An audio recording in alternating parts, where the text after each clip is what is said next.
Welcome back to The Explainer. So today we're diving into a really fantastic white paper by John Kashat, the founder and CEO of IPE Services. And he's tackling this massive, frustrating wall that so many businesses are hitting right now. You know, why tracking exactly where your AI's data comes from is not the same thing as knowing why it even exists in the first place. We're going to break down the absolutely crucial difference between data lineage and process lineage, and ultimately why having one without the other is leaving literally billions of dollars of AI investment just sitting on the table.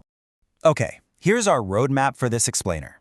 We're going to start with the AI ROI wall, then look at where versus why, unpack the causal data architecture, see process lineage in action, and wrap things up with process first, tool second. Let's get into it. Section 1. The AI ROI wall, falling short on returns. Picture the scene in boardrooms across almost any major enterprise right now. CFOs and board members, they aren't just asking if the company has deployed AI anymore. We're way past that. Now, they want to know the actual financial return it generated. And honestly, the answer is usually a tiny fraction of what was promised in that initial glowing business case. But here's the fascinating part. This ROI gap is almost never a model performance problem. Seriously, the data is perfectly clean, the model is fully trained and deployed, but the ROI just isn't there. So what gives? Well, it all boils down to this one brilliant quote straight from the white paper. The output still cannot be trusted enough to act on without a human double check. Think about that for a second. The real friction here, every single manual override, every escalation, every time a human has to loop in and review the output, that friction systematically eats away at your business case. Your AI ROI doesn't magically appear the second a model spits out a number. It only happens at the exact moment a human being decides to actually trust and act on that output without any friction. So right away, we can see this is a human adoption and trust problem. But because data teams are, well, data teams, they instinctively try to fix it using the tools they already know. They build out these incredibly deep metadata catalogs, or they map out wildly elaborate column-level lineage diagrams. But they're essentially trying to use a completely technical tool to solve a business justification problem. It's like trying to fix a leaky pipe with a magnifying glass.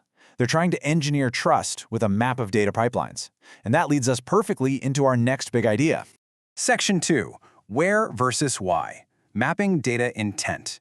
Now, we really need to draw a hard line between these two concepts.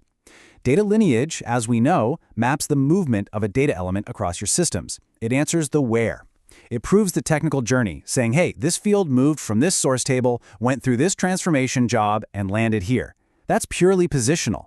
Process lineage, on the other hand, answers the why. It maps that exact same data to the governed business activity that actually requires it to exist. So to put it simply, data lineage proves your technical provenance, but process lineage proves your business legitimacy. When you put them side by side like this, the real-world implications are just night and day, especially when we talk about compliance. Look, data lineage is fantastic at catching a broken pipeline or flagging schema drift, but process lineage? That catches undefined ownership and missing controls.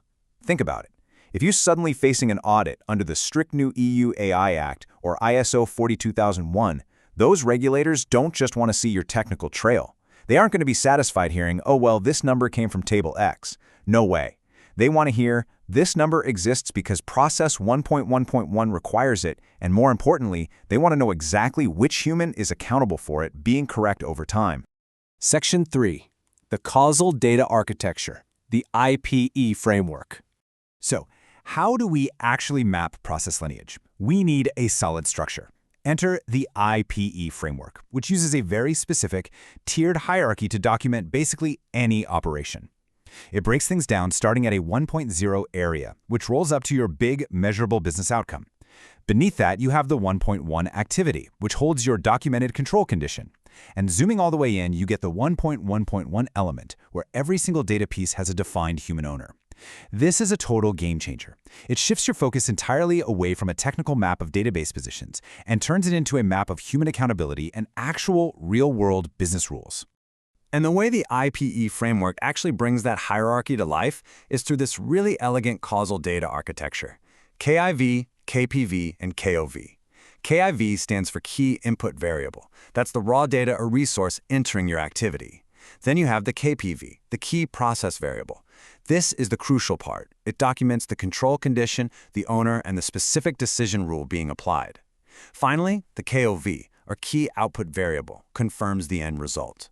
When you attach this causal ownership-bearing structure to every single piece of data your AI touches, you can finally ask your AI why it made a decision, instead of just asking where it scraped its numbers from.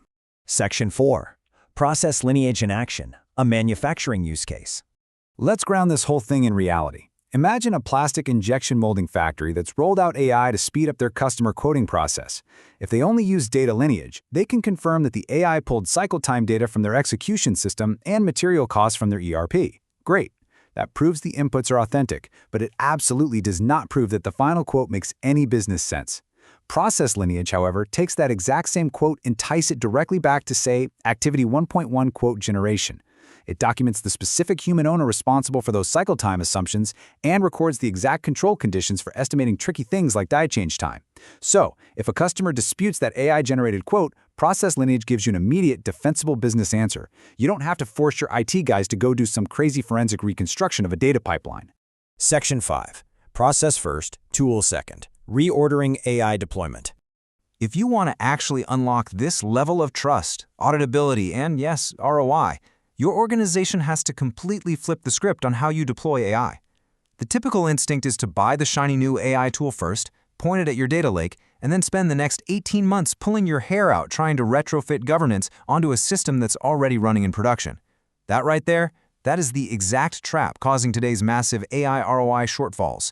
The IPE philosophy demands a process-first, tool-second approach, driven by this strict 6-step sequence. You define the process, you document the owners, and you establish your control conditions long before an AI model ever looks at your data. When you do it that way, picking the tool second, its outputs land safely inside a governance structure that already knows exactly how to handle and evaluate them. As we wrap up this explainer, I really want to leave you with this absolutely crucial question to ask about your own operations. Can you actually prove your AI's business legitimacy or just its technical path? Because look, having clean, well-lined data is obviously a requirement, but it's just not enough on its own anymore. The true multiplier on your AI ROI is the governed business process that you wrap around that data. So ask yourself, is your current governance stack actually capable of converting your AI investments into auditable, measurable ROI? Or are you still just tracking where your data came from instead of why it exists in the first place? Thanks so much for joining me on this deep dive into process lineage.